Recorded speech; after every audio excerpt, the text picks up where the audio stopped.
కాళేశ్వరంపై ఏర్పాటైన justice PC Ghosh enquiry commission ఇవాల్టి నుంచి ఓపెన్ కోర్టు విచారణ చేయనుంది.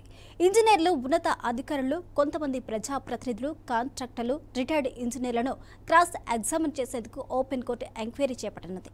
ఇందుకోసం బీఆర్కే భవన్లో ప్రత్యేక ఏర్పాట్లు చేశారు. ఇప్పటి వరకు సేకరించిన సమాచారం, తీసుకున్న ఆధారాలు, సమన్లు జారీ చేసిన వాళ్లు ఇచ్చిన అఫిడవిట్ల ఆధారంగా జస్టిస్ పీసీ ఘోష్ బృందం క్రాస్ ఎగ్జామిన్ చేయనుంది.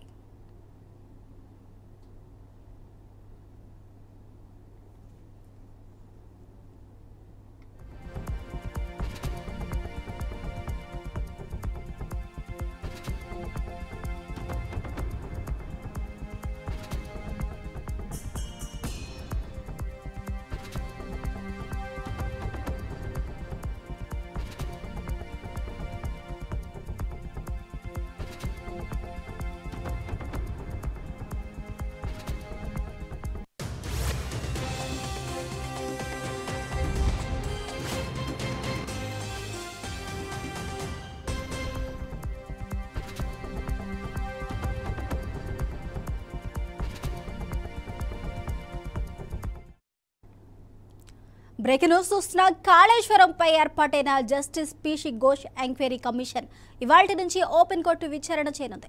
ఇంజనీర్లు, ఉన్నత అధికారులు, కొంతమంది ప్రజాప్రతినిధులు, కాంట్రాక్టర్లు, రిటైర్డ్ ఇంజనీర్లను క్రాస్ ఎగ్జామిన్ చేసేందుకు ఓపెన్ కోర్టు ఎంక్వైరీ చేపట్టనుంది. ఇందుకోసం బీఆర్కే భవన్లో ప్రత్యేక ఏర్పాట్లు చేశారు. ఇప్పటి వరకు సేకరించిన సమాచారం, తీసుకున్న ఆధారాలు, సమన్లు జారీ చేసిన వాళ్లు ఇచ్చిన అఫిడవిట్ల ఆధారంగా జస్టిస్ పీసీ ఘోష్ బృందం క్రాస్ ఎగ్జామిన్ చేయనుంది. ఇదే అంశానికి సంబంధించి పూర్తి అప్డేట్స్ ని మా తెలంగాణ ఇన్పుట్ ఎడిటర్ రాజమౌళి అందిస్తారు. రాజమౌళి, నేటి నుంచి కాళేశ్వరంపై ఓపెన్ కోర్టు నిర్వహించున్నారు. ఏదైతే కాళేశ్వరం పంప్ హౌస్ అంటే కన్నెపల్లి పంప్ హౌస్ల పైన కావచ్చు, లేదంటే మేడిగడ్డ బ్యారేజ్ పై కావచ్చు, లేదంటే అన్నారం బ్యారేజ్ పై, ఈ బ్యారేజ్ 2 బ్యారేజ్లపై పంప్ హౌస్ పైన అంటే మెయిన్ గా పంపుల పైన ఏదైతే మోటార్ల పైన సంబంధించి భారీ అవినీతి జరిగిన నేపథ్యంలోనే గుర్తించిన మా అవినీతి జరిగిందని గుర్తించినటువంటి కమిషన్ నేటి నుంచి కూడా కాళేశ్వరం ఓపెన్ కోర్టు నిర్వహించనున్నారు.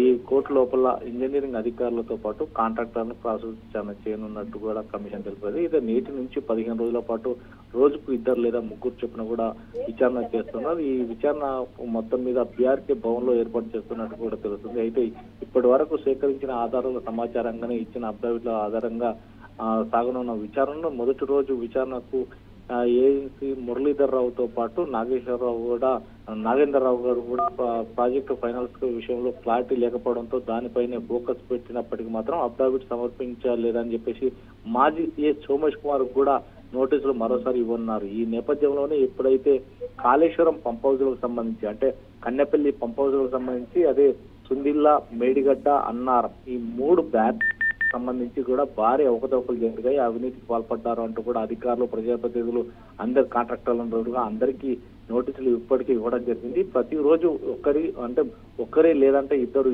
లేదంటే 3 ఎవరు వస్తే వారిని తీసుకోవడం జరుగుతుంది. ఈ 15 రోజుల విచారణ లోపల భారీగా వెలుగు చూసే అవకాశం ఉంది. ఎవరైతే నోటీసులు ఇచ్చినా కానీ హాజరు కాలేకపోయారో వారికి కూడా మళ్ళీ నోటీసులు ఇచ్చి హాజరుపరుస్తారని తెలుస్తుంది. ఈ నేపథ్యంలోనే ఒక్కసారిగా అంటే ప్రతి ఒక్కరిని విచారించే నేపథ్యంలో ఈ 15 రోజుల్లో ఇంతమందిని విచారిస్తారు. ఎవరెవరిపైన ఈ కేసులు ఉండబోతున్నాయి, ఎవరెవరు భారీగా అవినీతికి అక్రమాలకు పాల్పడ్డారో 1000 కోట్ల రూపాయలను మళ్లించిన నేపథ్యంలో అంటే కాంట్రాక్ట్ రూపంలో కావచ్చు, అధికార రూపంలో కావచ్చు మళ్లించిన నేపథ్యంలో ఇవన్నీ కూడా కమిషన్ పూర్వపరాలు పరిశీలించి ఆల్రెడీ నోటు తయారు చేయనుంది. ఈ ప్రాజెక్ట్ ఫైనాన్స్ విషయంలో కూడా క్లారిటీ లేకపోవడం, దీనిపైన ఎక్కువ ఫోకస్ ఉన్నప్పటికీ మాత్రం అఫిడవిట్ సమర్పించకపోవడంతో సోమేష్ కుమార్ కూడా మరోసారి అతనికి నోటీస్ ఇచ్చి అతన్ని కూడా పిలవడం జరుగుతుంది. దీనికి సంబంధించి మనం గతంలో చూసినాం, ఏదైతే మాజీ సీఎం కేసీఆర్ కూడా నోటీస్ ఇచ్చిన వాళ్ళు తను హాజరు కాలేకపోవడం, దాన్ని కోర్టును కూడా ఆశ్రయిస్తే కోర్టు కూడా ఖచ్చితంగా హాజరు కావాలని చెప్పింది.